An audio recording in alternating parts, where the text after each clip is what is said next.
Before you spend a dime on a new grow light, I've got 3 things you need to know to avoid wasting your money.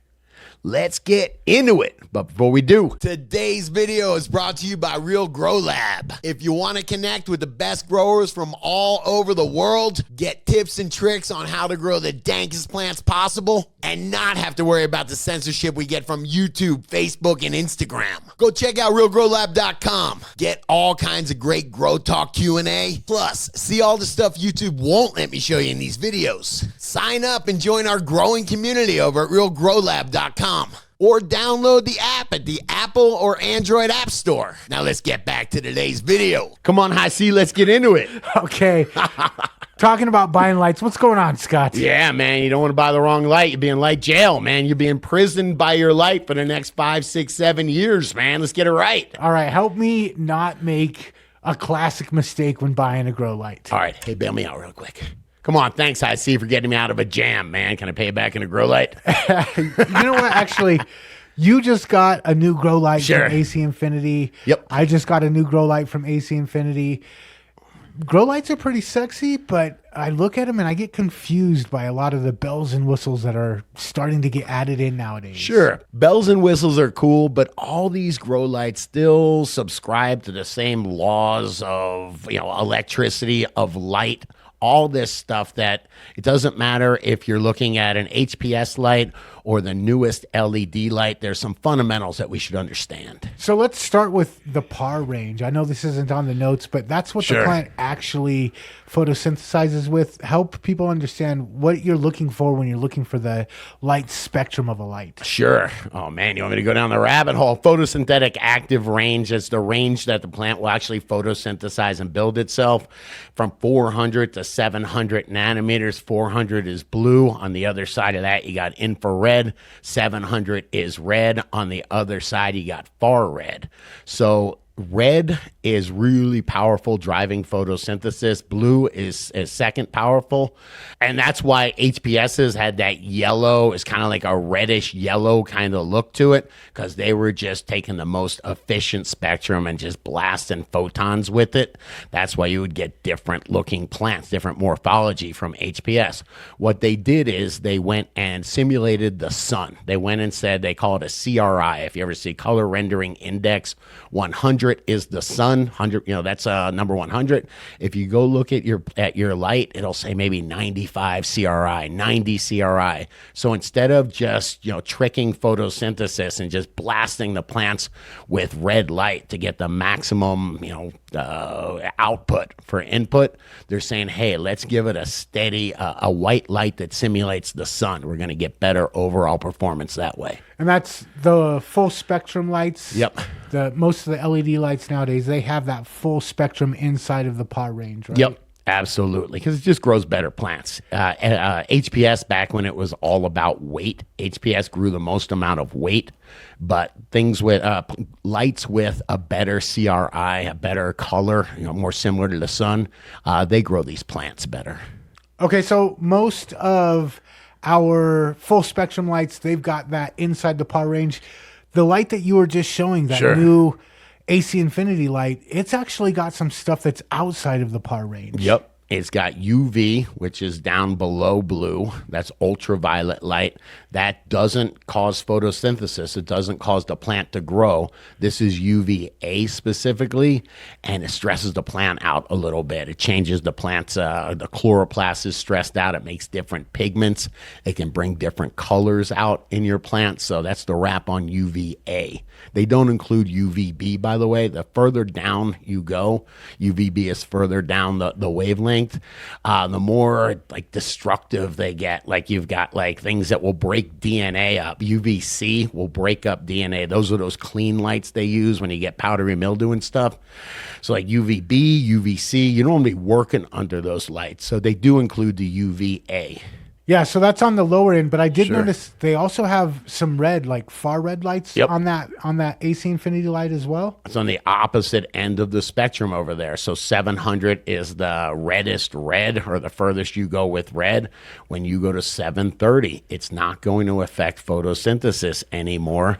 It's going to affect how the plant grows. The morphology, is it going to stretch? Red light makes plants stretch. That far red makes them stretch like crazy. So they put that stuff in there. You know, honestly, now that I think about it, for that, what they're using those far reds for is the Emerson effect. They are putting them together in the right proportion.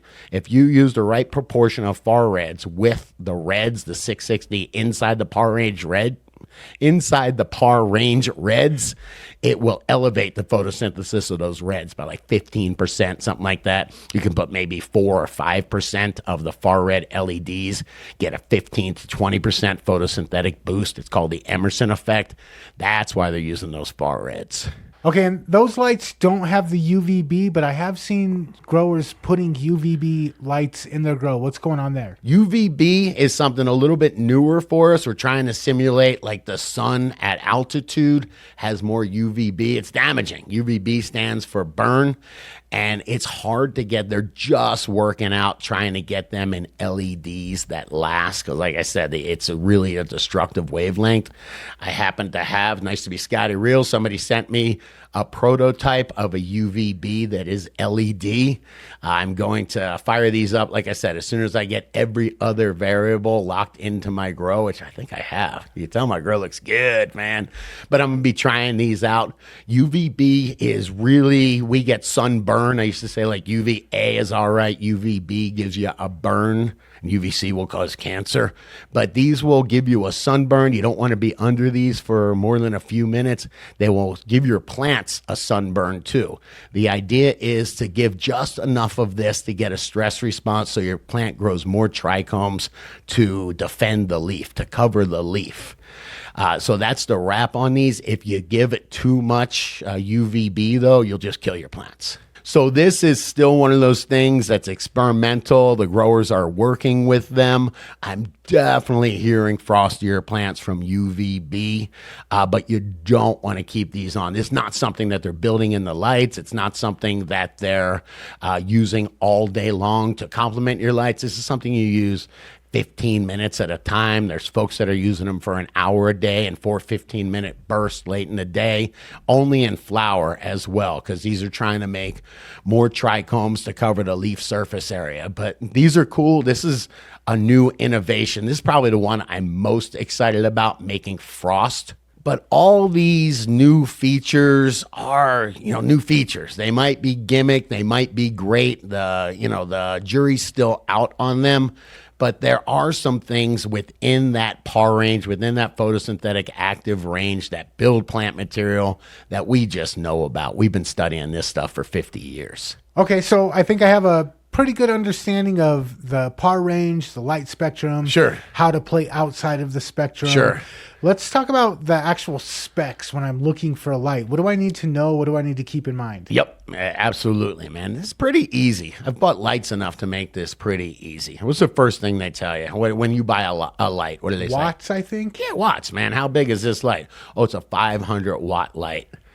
Man, unfortunately, that doesn't tell me anything. That tells me how much power it's sucking from the wall.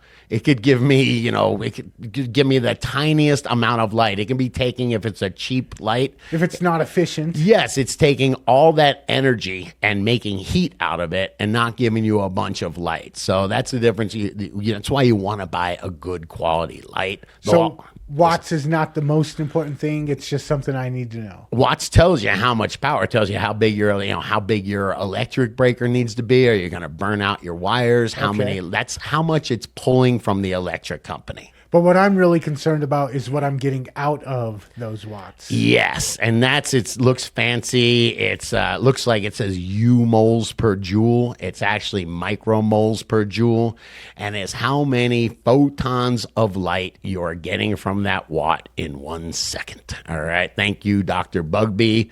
That seems like the kind of guy that would have invented that, right? So U moles per joule is simply how efficient a light is, how it's taking the 1 watt or converting the 1 watt of power into light and how efficiently it's doing that. How many photons of light it's producing per watt that it's pulling. Yep.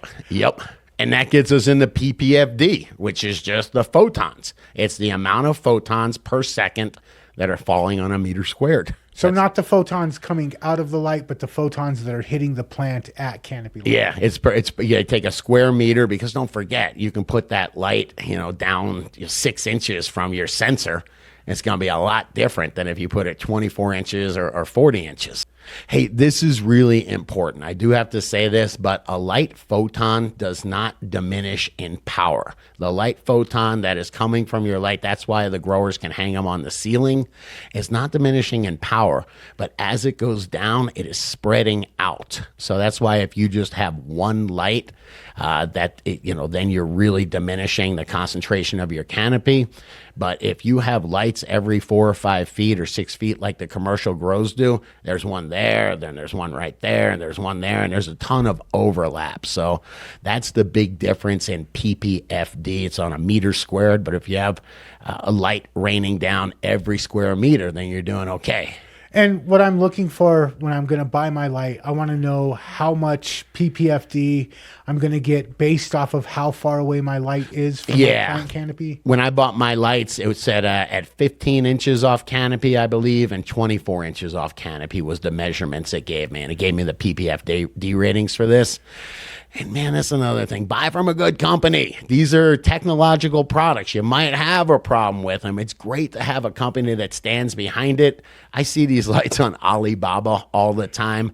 They're pretty cheap. They're actually disturbingly cheap. But if something goes wrong... There's components. You know what costs legitimate money that there's no way around is a good quality diode or a good quality driver. I know this sounds silly, but the board that they mount it on, whether it's cheap metal or the way it's laid out, all that matters. You're hanging this light up and you're going to be using it for years. It definitely matters. Hours at a time. Yeah, you're right, man. For years, literally years on. And one of the most important things when you're buying an LED to consider, we touched on it already, is that micromoles per joule. You'll see a number, you should be close to 3 now. The highest tech lights are just hitting 3 micromoles per joule. And just what that means is you're paying for the power coming out of the wall. That power makes heat. So for that, we want to get as much light photons as possible. And so that's what it's measuring. So when you see like a number, I'm very impressed. I think that light that I just showed you is 3 micromoles per joule. That means you're getting, it's about the most efficient. It's about the most efficient technology to get the most amount of light photons. I like to call them light raindrops from that 1 watt of power. And I remember the old lights, they would get you the amount of light you needed, but they would put off all kinds of heat. They'd heat up your grow. Yeah. And now you get that same amount of light without hardly any of that heat. A watt is 3.41 BTUs of heat. There's no way around it. So those lights were 1,000 watt lights. Whatever 1,000 times 3, I can do that math, man, all right? It's about a 1/4 ton of AC you're going to need. A ton of AC is 12,000 BTUs. So each one of those lights, you were going to need, a 1/4, what's that, 4 lights per ton of air conditioning. That's a lot. With these, and those are about 1.2 to 1.5 U-moles per joule. So to take a light that micromoles per joule, stop laughing at me. And I've read it that way for about 10 years. And then Grow Guru came in. He goes, no, it's micromoles. Thanks, man. He went to school, all right? But you're getting double the amount of light for that same watt. That's why that 500 watt light can replace a 1,000 watt light. You're getting the same amount of photons for half the amount of electricity. That's a big deal. Double the amount of light for the same amount of electricity and 50% less heat putting off, so less expense on running that AC unit. That's why, at least home growers, it's tough if you're running 1,000 lights and they're HPS lights to replace them. But even in these giant commercial grows, you are seeing they're seeing them start replacing them because it's just that big of a deal. It is double the amount of light for the same amount of electricity. Hey, but that is just me. That is what I focus on when buying new grow lights. I focus on the fundamentals. But I got to tell you, this new stuff is really interesting, and I'm very excited to play with it. So you let me know. What kind of lights do you run in your grow? Do you run any far reds or UVs? Let me know in the comments. And if you dug this video, come on, hit the like button. Hit that subscribe button. Come on, share this video with another grower you know. And check out the other couple videos YouTube's recommended. We think you'll dig.